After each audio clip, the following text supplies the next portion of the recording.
Fire the Hole Podcast presents Montreal Comiccon.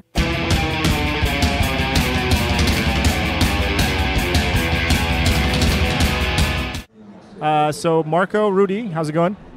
It's fine. How are you guys?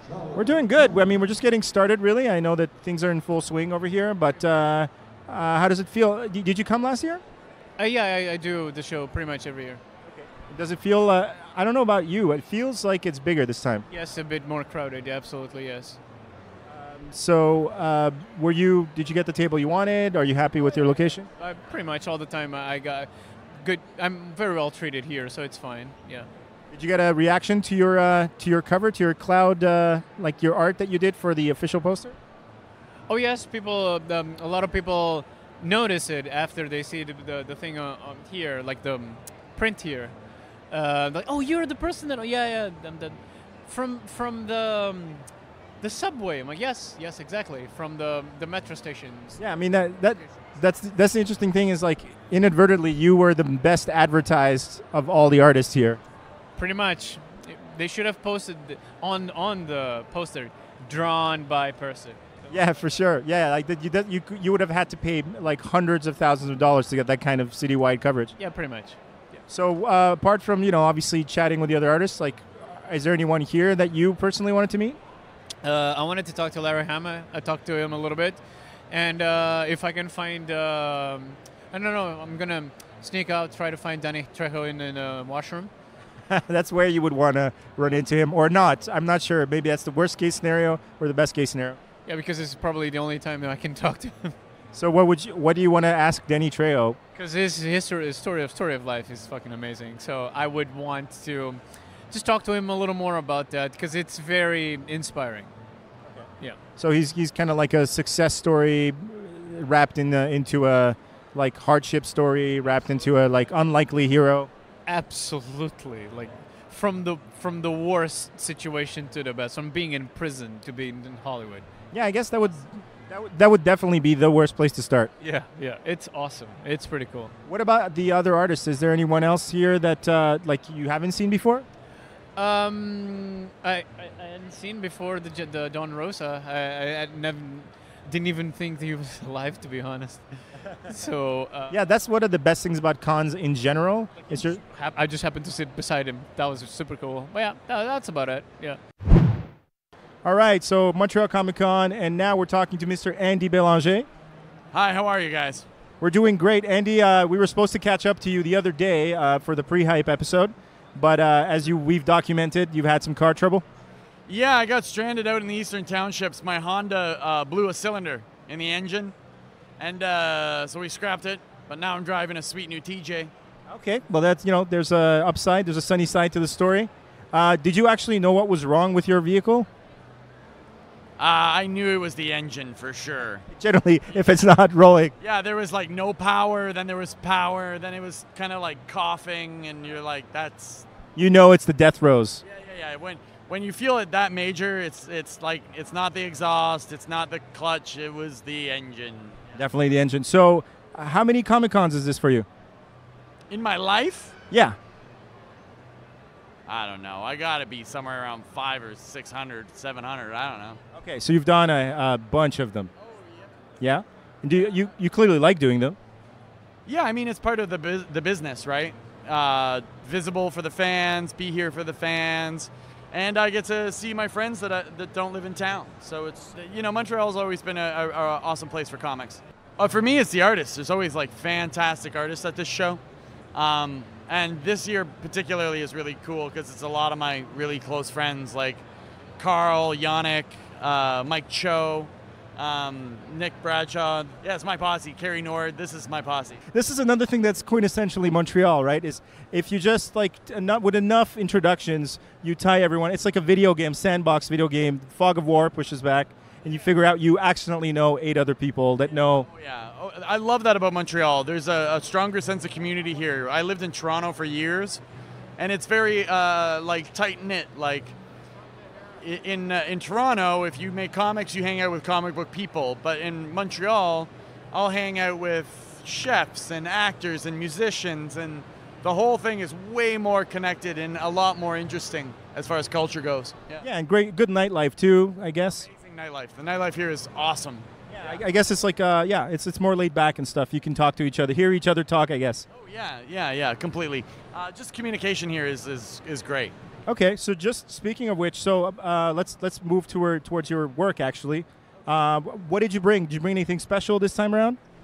Well, I'm working on a bunch of projects at the moment. I was working for Ubisoft all year with some Far Cry stuff, and I have some Southern Cross here from Image Comics that I'm working on. I have a secret project I'm working on, but I have a whole bunch of new prints available, and I'm seeing some synthwave retro type stuff going on. yeah, that's kind of the work I do at Ubisoft, is very sort of like retro 80s synthwave sort of music. I animated the trailer for Blood Dragon. I was gonna say you must have been involved with Blood Dragon. By the way, amazing. Yeah, I was the principal animator on that. Yeah, and it's pretty fantastic. So a lot of the stuff that I do in Southern Cross is very sort of like retro 80s synthwave. That's amazing. I literally discovered synthwave like a year ago, and I'm mostly a metalhead, but it's like somehow it goes together. I don't know why. Yeah, it really does. I think it's just the sound sort of like fits together. I'm the same way. I'm a huge metalhead, and when I did Blood Dragon, I think it was Power Glove did the soundtrack, and then right after that, tons of synthwave creators were coming at me. Asking for art? Asking for art, yeah. I've done a bunch of Mega Drive covers. I met like, guys like Laserhawk and some other stuff. So, you get to start meeting these people, and it's super cool. I just bought I don't know if I can say this on the air, but a new album by Judge Bitch came out this week. Yes, I did. And, I'm freaking out over that album. I'm all over it. Animals, I think it's like Animals with Weapons or something like that. I'm like so in love with that track, and Trash Pandas is amazing. I like, for what I do, the kind of art I make, I love having it on in the background when I work. Fits together really, really nicely. So, I'm really pumped on that album. So, is there some sort of Blood Dragon Part 2 possibly happening? Well, they did a Blood Dragon Part 2 that was like a motocross game. And as far as I know, that's it. Like, as far as that. But the reception was good. Oh, yeah, totally. I mean, synthwave's not going away, I think. No, synthwave's not going away. People are digging it, so it's going to stick around. So we're here with it's Keown, right? Yeah, Keown, yeah. Yeah, it's your first time here in Montreal Comiccon, I believe, right? I was there in 1992. Okay. But I don't remember much about it. You were sort of the part of that whole Image 90s sort of generation. I was part of the Exodus. And you went on and you did Pitt. Leaving the Hulk, and then I went on, I created my own character called Pitt. Thanks. Jim Lee was the guy who actually. So many different. What I actually wanted to do back in is because I was really I was sort of obsessed with pit bulls, the dog. Right. What if I created a character that's sort of like a version, like a humanoid version of a pit bull, like really tough. But I said I'll exaggerate that. So he's like, he's obviously an alien, so very hard to kill. So there was some Hulk influence, there was some Wolverine influence, Pitbull influence, and there was also some Lobo influence, because I really liked all the detail that Simon Bisley would put in the drawing. So the first book was actually, when they scanned the line art, it didn't really work because there was too much detail. So when they scanned it, it all kind of fell apart. What's weird about that is a lot of people like that. So I thought I wasn't being clean enough, but all of a sudden people go, yeah, they kind of like that rough look. So, I have never been able to reproduce it because the scanning's better now. I've worked with writers, so I know I'm not a writer. That's proof of it. Like Peter David's a writer, and I've worked with Steve Gerber, who's a writer, and lots of other writers. Jeff Loeb, a great writer. So I'm basically just sort of emphasizing my strengths, which is like all of the action, It's like watching a big action movie, But if I had another writer, I'd probably go a little bit more cerebral, but I don't know if I'm capable of that. Will we see Pitt again at some point? Oh, that is the $60,000 question. You never know. there's some talks in bringing Pitt back in some capacity, but nothing really fleshed out at this point. But I'm telling you, I would love to do him again. Your notoriety came from working on Incredible Hulk for how many years was that? That was probably 3. I want to say 3. It might have been more. Might have been less. Yeah, and the whole Hulk thing, that was sort of like, you sort of, did you feel you sort of pigeonholed you into doing the big guys all the time? Or is it something you just love to do? I guess there's a certain amount of pigeonholing, but I don't mind it. It's harder for me to capture, like to draw real people, obviously, because a lot of artists say when you draw a monster, you really have nothing to compare it to, you know? Unless you're trying to like draw a perfect version of Godzilla, and then people will notice if it's different. But yeah, with human beings, it's you know, there's so many artists here that draw just people so good. It's really, I'm going to do my best and hope for the best. You did a great issue story arc with Doctor Strange and Namor. Yeah, that was like early on, right? That was the Grey Hulk.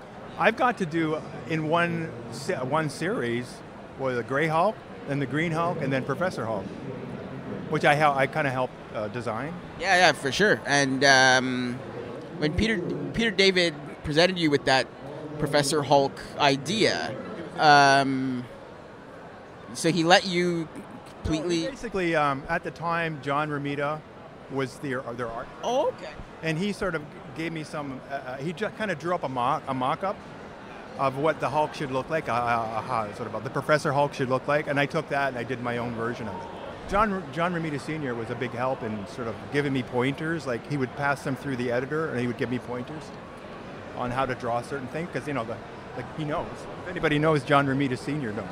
Exactly. And we sort of, we chatted about this over the weekend. There's possibly a little hint of that maybe happening in the MCU. That's right, yeah. If you look at YouTube, there's a lot of theories about Professor Hulk, right? Yeah, exactly. And have people come up to you often asking you if is this going to happen? No, I had to bring it up. The thing is, I'm probably spreading a rumor that's wrong. It's probably just one of those things they're throwing out there to throw people off. You never know. But it makes sense that it would be the Professor Hulk. I think we would love to see it. Yeah. Well, because they had a miniature, in the movie they had a miniature version of what Peter and I did, where he's fighting with himself. You don't know which Hulk wants to be in charge, and the whole hypnosis thing, and then Dr. Samson, and then they're doing that inside the Hulkbuster armor. Like little versions of that, you know?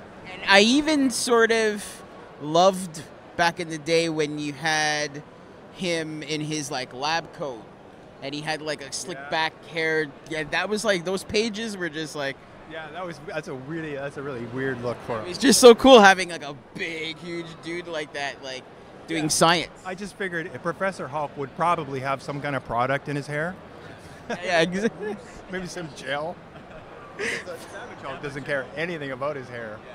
Yeah, for sure. Professor Hulk would care. Yeah. Who were some of your artistic influences growing up? Oh my God. When I was younger, Herb Trimpe, that was the Hulks. I had a whole stack of Herb Trimpe Hulks, and they didn't have covers on them because they were returnable. So we dumpster dive, and I have a lot of those books, and I'm still, once when I see the actual cover now, I'm like, oh, so that's what the cover looked like. And then of course, when I actually started buying comic books, was Sal Buscema and Joe Staton. Joe Staton is amazing. You know what Joe Staton did? He actually, I had mentioned I loved those issues, and he somehow found my address and sent me one of the pages, the ink pages from Hulk 201, I think. Amazing. He just did that because he knew I liked his inking. I liked Sal Buscema. Sal Buscema and Joe Staton was the inker. Phenomenal. Joe Staton had that page and he said, Yeah. I still have it as my cherished possession. Wow. And some of the others? Oh, okay. Sal Buscema, and then of course, well, there's a couple of other artists in there, but because I collected so much of Sal Buscema's Hulks, and then I guess later on, I didn't really collect anymore. I was a musician. I played music, and then one day I think I was even on the road, and we had like a little break. I went into a store and I saw John Byrne's Fantastic Four. I can't remember what issue it was. He'd been doing it for about a year. And I was like in the store, getting like a drink or something. I looked over, what? I had to pick it up. And then I started collecting again. John Byrne's Fantastic Four. John Buscema's, and then he eventually did like a bunch of Avengers. Oh, so good. I think everybody, John Byrne's Fantastic Four. I really haven't stopped since, that was it. And then I started drawing more because of it. I believe I've seen you do some really awesome Superman stuff too. I'm not really that happy with my Superman. I was trying to make it look like Ed McGuinness, almost a subconscious thing. And I thought, why? I just do the way I do, just draw it the way I draw it. But it was too late. I already finished it. Suppose we should bring it up. We just lost Steve Ditko. Well, how was his impact on you? Or did all of the Golden Age guys had an impact. But it wasn't until later I started discovering guys like Ditko and Kirby, guys, and I really started because I wasn't really collecting comic books in the '60s, but later on I discovered how amazing those guys are, how much work they do, how great, how consistent it was. So I respect those guys so much, They did so much work, more work than I've ever done. You mentioned you were into music and stuff like that. How has music sort of blended into your art, or has it? Well, it's a lot of times when I draw, I have music on, like heavy metal music, and also sort of I like Mudvayne, and bands like that. So I usually have, not all the time. Sometimes I'll just have a podcast on in the background. But usually I love music. Heavy music. I like soundtrack. On YouTube I found the Blade Runner soundtrack, the new one. It's pretty good. That's sounds they get, eh? It is. It's a really good. Also, there's a lot of stuff like that, like soundtracks. That when you're drawing, it's almost like you're making a movie because the soundtrack's in the background. Are you familiar with synthwave? Yeah, synthwave. Like I work on synthwave all the time. I don't know. There's different types. There's like heavier types. There's lighter types. There's more Miami sound. But I find that, especially a guy who was pushing 40, like it's enough of the old days, right? And it's neutral enough that lyrics. I don't know for you. Do lyrics interfere with your work? Like if you hear somebody singing, does that bother you? Or? Necessarily. I don't care because I'm not really focusing on it. It's just like background mood music, heavy. Trashy. That would make sense with I'm picturing you listening to a Slipknot and doing like a Pitt panel or something. Yeah, wow. I have. Cool. So we're here with Nick Spencer from the world of comics, mostly Marvel Comics for the last quite a few years. Yeah. Thanks for having me. Basically, you crafted probably one of the most controversial Captain America story arcs. That's definitely true. Yeah, definitely. How was that entire experience for you, man? Well, it was an interesting experience for sure. I wasn't surprised in a lot of ways. We knew when. Just so we're clear, it's the. Yeah, we should tell folks. The famous Steve Rogers storyline where he became an agent of Hydra. Yeah, the big Hail Hydra moment. Yeah, and the classic Hail Hydra moment that was all over everywhere. There's 1,000 memes, and I think I saw everything from Ronald McDonald to Colonel Saunders. One of my proudest moments. Yeah, and but it was different. It was something that it got people talking. It got people excited. That's part of our job. When you do something like that people are going to get upset. Yeah. People care about these characters. They're very passionate about them. So none of it was terribly surprising. Yeah. But ultimately, for us, we know, that's part of our job is to get people talking and get people excited about the stories that we're telling. And B, that once it's underway, it's time to execute our game plan, time to execute the story that we want to tell. And so it's at a certain point you kind of block that stuff out and focus on doing what you set out to do. Yeah. So it was it was certainly a unique experience in my carear. Yeah. I don't know that anything will ever top that. We'll see, I guess. Yeah. But it was a crazy thing to be a part and of. I believe they sort of toyed with Captain America going bad a few times, way back in the day. It's a recurring theme in his stories that he's either brainwashed or programmed, or there's some imposter that takes over the suit. it's a recurring theme because Captain America as a symbol has so much power. Yeah. That more than any other superhero, really, seeing somebody else or seeing a corrupted version in that costume is a very terrifying thing. It Right. instantly makes a story kind of a high stakes moment. So, there's a reason why creators on the book kind of keep revisiting that as a concept. Yeah. For me, at the same time, you putting Sam Wilson in the Captain America costume, that was surprisingly one of the most refreshing things, and some of the most refreshing comics that I've read in quite a long time. And that comic series, specifically Sam Wilson Captain America, dealt with so many pressing, awesome political issues, and that's some of the Marvel work that I'm the most proud of. Yeah. Really, is the Sam Wilson Captain America book. I think that book had a lot of heart and was trying to, capture a moment in time and where the world was at that time, and tried to speak to issues in a way that a Marvel superhero comic can. Right. I love Sam so much as a character. And the position that he was put in as Captain America. Yeah. Kind of what I thought would happen to Sam if he were to assume that identity. That was a story that I was really passionate about. And what was really great about it was that the theme of the comic actually reflected what was going on in a weird way in the United States with the political climate. To an almost surreal extent at times. Almost at a surreal extent. We work pretty far ahead, and at times it was a really, really strange experience to see how it lined up with but that's a big part of what we do at Marvel. We always call it the world outside your window. We want Marvel to reflect that.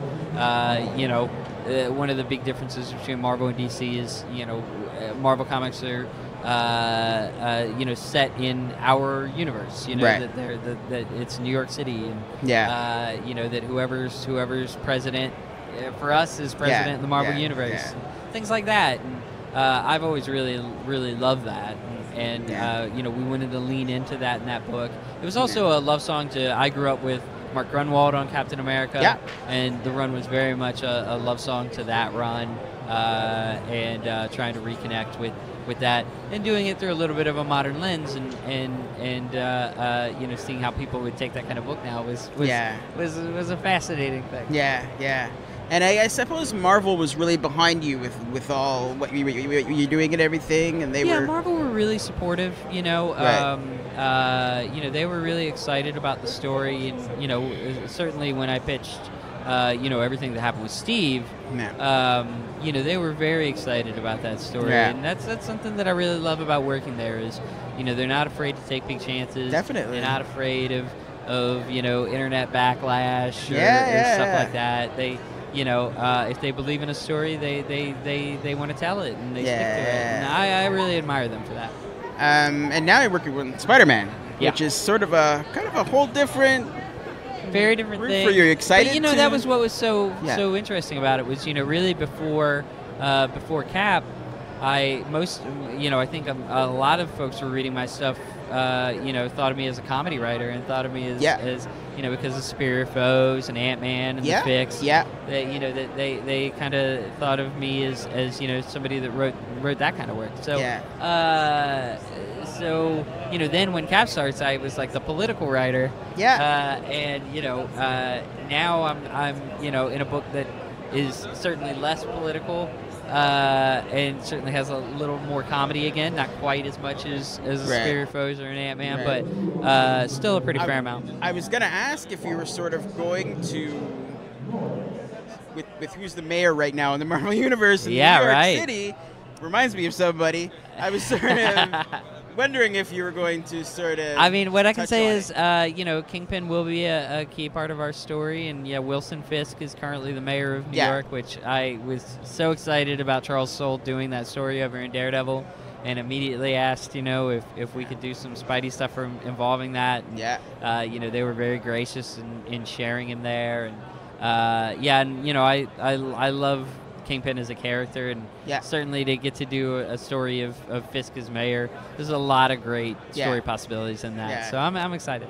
For sure, man. I'm really excited. And obviously, Ryan Otley must be amazing to work with. I'm just over the moon to be working with Ryan. He's such a phenomenal artist, a gifted storyteller. He's also a very nice guy and a great collaborator. So we are having so much fun on the book together. Yeah. So Montreal Comiccon, we have Mr. Gerry Conway with us. Tremendous honor for us. I'm really trying to restrain the fanboy in me. I say what I always say to someone I meet that I really admire, and that's that your work has been a huge impact. Well, that's very gratifying to hear. You know. I think to a lot of people, I described it like I actually wrote down the questions here. I hope you'll forgive me if I read from them. And I said, your writing has basically been like a Pink Floyd record playing in the background of our childhoods, teenage years, challenging us, inspiring us, making us laugh, exhilarating us through the decades. G.I. Joe, Conan, Spider-Man, Perry Mason, which I remember as a child watching. Wow. And so much more. So as a storyteller, do you see any kind of pattern or unifying themes to your work? I think that's a hard question for me to answer, but I think there are stories that I keep coming back to, and mostly those are stories about discovering personal dealing with personal guilt, dealing with personal grief, trying to answer the internal questions that haunt you, Okay. But I don't. I'm self-conscious about it enough so that I'm not that aware. Right. I mean, and you don't want to be too aware either, right? Right. Because then there's the fear of self-parody and such things. Yeah, which I'm very good at. So. Yeah. Writing is something that's, I mean, you've written for how many years now, if you have to think about it? 50 years professionally this year. Okay, so that's easy to remember because it was June. I think it was June.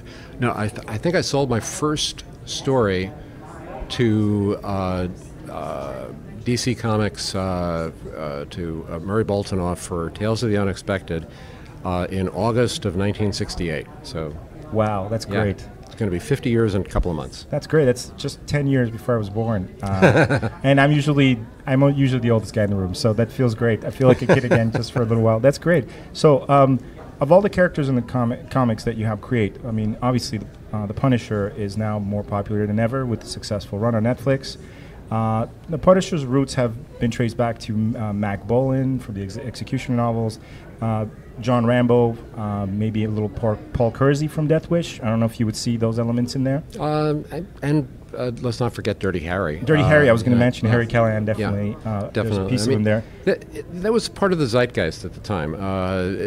I mean, characters like Boland and the Executioner are similar to the pulp characters of the 30s, like the Shadow and the Phantom Detective, and various vigilantes. And we hadn't really, while Batman was a kind of a vigilante character, and all the superheroes are vigilante characters, we had not really done a character that was pure classic street vigilante type. Right. And yeah, those characters like Callahan and Executioner and Rambo were certainly part of that zeitgeist. Yeah, initially, yeah.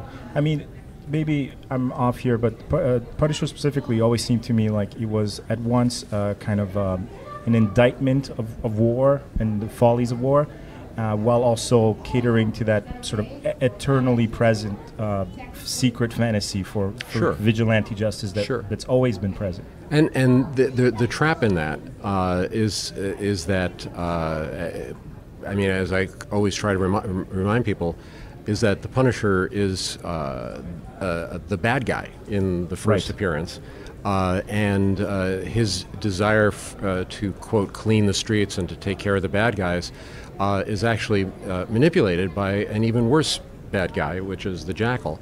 It's only when he realizes that he's been manipulated that he turns away from trying to kill our protagonist. So my feeling at the time was that this need for a vigilante, this desire for a vigilante, was a double-edged sword. and that's what I wanted to express. You know, to explore that. Yeah, and to varying degrees, that message has been emphasized or de-emphasized over the decades since. Right. I mean, that's kind of the big question, you know, is that you create it for one reason in the social context at times, and then what does he become? He's still relevant for the same reasons we don't know. I mean, war certainly hasn't gone anywhere. No. Justice, I mean, maybe New York isn't as seedy and as it used to be. Yeah, you don't need a Punisher today. Right. The character Firestorm was actually the reason I personally picked up a DC comic for the first time, because I was caught in this foolish Marvel versus DC thing when I was a kid. I thought I had to pick a side. Right. Everybody is in that at one point or another. Right. We had the Sega Nintendo. We had the Marvel versus right. So, but he, of course, the fact that he had fire for hair was the first thing that caught my eye. But very quickly, so I grew up with a father, and the very unique duality of Ronnie and Martin Stein. It kind of, I don't know, I saw this bonding experience between a father figure and a youth. Was that there, or did I see it? Yeah. I mean, a lot of what creators do is subconscious, you know, and we're all tapping into an archetype of some kind or other that we're trying to that we use to reflect whatever internal drama we're trying to portray. But I knew when I was putting that book together, when I was creating that character, I knew that I wanted a couple of elements, and that then led to the dynamic that you're describing. I wanted a young hero who wasn't a Peter Parker, you know, wasn't the bright kid, wasn't the smartest kid in his class, wasn't a natural hero, but was, you know, kind of an ordinary guy who would probably be overwhelmed in any given situation, make bad choices, and, you know, be kind of foolish. But at the same time, he had to act heroically. I wanted to have this mentoring aspect of it, which would allow me to have that dialogue, and then that in itself, you know, provided that dynamic that you're now describing, which is the father-son relationship. And I realized, not when I was doing it, but in reflection, that it's an archetype, which is the voice inside any adolescent that is the voice of their parents, the voice of mature society, trying to tell them what to do, you know, and the struggle between that childish impulse to do what I want to do no matter what, and the more mature part of your mind that's saying, well, maybe that's not a good idea. Right. And it was a happy accident, but I think it really did reflect a fundamental archetype that people responded to. I think so, definitely. And they kind of both had something to contribute, right? Oh, yeah, Ronnie absolutely. had the brashness, the courage. Yeah, and they couldn't do it, neither one of them could do it without the other, which as is we also learn later. Absolutely okay. important. My final question is, Alan Moore. Alan Moore. Yes, has often been quoted as saying that adaptations are mostly unnecessary, or they're somewhat corrupt as a practice.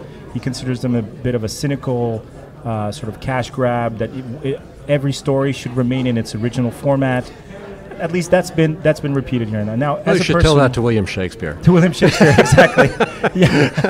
Who was the ultimate adapter. There you go. Exactly. And we're all adapting in some fashion, of course. Yeah. But as a person whose works and ideas have been adapted and continually are adapted over the decades, how do you feel about it? How do you feel about adaptation? Oh, I'm flattered by it. I mean, I don't hold that an adaptation has anything to do necessarily with the work that inspired it. I mean, in many cases, what you're seeing is an interpretation, you know, of material that already exists. There's a great story that's credited to James Keown, who wrote the novel Double Indemnity, that became, you know, a fairly famous film noir.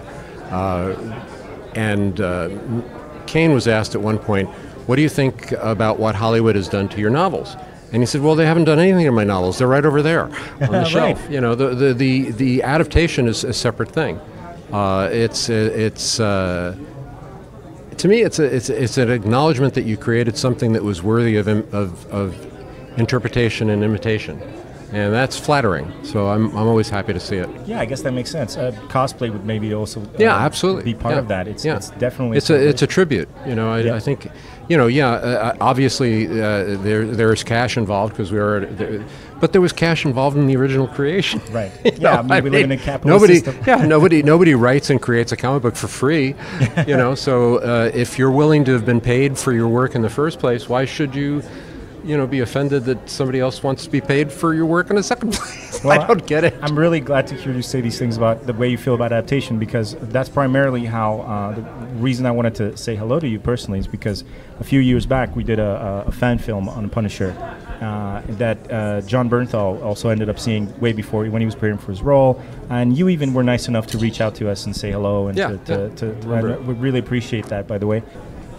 Yeah, I mean, personally, just as somebody that I want to eventually write comics and get into that industry, do you have any sort of insight or tips as to? Well, I can't speak specifically to the industry as it is today because I haven't broken into it. I mean, I work in it, but I've already established myself, so I don't have that insight. But I will say this, that creating anything is something that you decide to do. And whether it gets published or not is irrelevant. I'm not saying that it's irrelevant financially. I mean, it's obviously financially relevant. Yeah. But from a creative point of view, wanting to do something and then executing it and making it happen is up to you. Mm-hmm. And whether someone else appreciates it, as I mentioned on the panel, I did not feel appreciated as a comic book creator until almost seriously until about 10 or 15 years ago.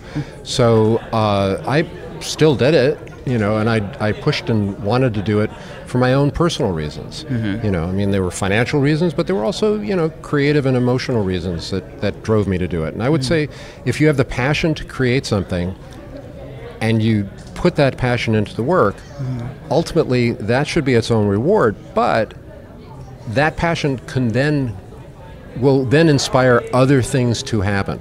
I'm a firm believer in what I call stirring the pot, which is nothing happens unless you're stirring the pot. And you do stuff and you create stuff and you put stuff out there, and eventually it gets found, discovered, and develops a life of its own. Yeah. My wife's someone who I deeply admire because about 6 or 7 or 8 years ago, before I met her, she had been working as an accountant for most of her adult life, and through I don't know how it happened or why she did it, she started doing a web series that she wrote with someone else directing, and over the last 5-6 years, they've got 40,000 subscribers and 4 or 5 million views on this web series. Wow. Yeah, and she has fans, people writing in, talking, commenting, and all of it. Do you mind if we ask what it's called? It's called The Vamps Next Door. It's a very hokey, very funny sitcom-y type show about vampires living in suburbia, and it starts out very ragged, with not very much skill sets involved, but by the time it's reached its current form, it is really well developed. And this is something where she had always wanted to do it. She had always wanted to be creative, but she hadn't allowed herself to be. And once she allowed herself to be, it flowers and it grows and it takes on a life of its own. So everybody should just do what you want to do. It's a path. Yeah, it's a path. There's no guarantee that at the end of it there's going to be a success, but that's not relevant. The relevant part is doing what you want to do. Ultimately, that's the only thing you have power over. That's phenomenal. And that's a lot of power. Obviously, you're still writing to this day. And how has your process changed over the years? I'm much more careful. Yeah. I think things through probably more than I did. Yeah. I mean, when I was working in comics in the 70s and 80s, I was making a living doing it, and I had to write a lot in order to make a living. So I didn't have the time to process fully my intentions on books. I was working from issue to issue, sometime month to month, developing stories as I went along. And planning things out was not my strong suit. So these days I plan things out much more. Yeah, that's awesome. Thank you very much. Thank you. Thanks for the conversation. Great.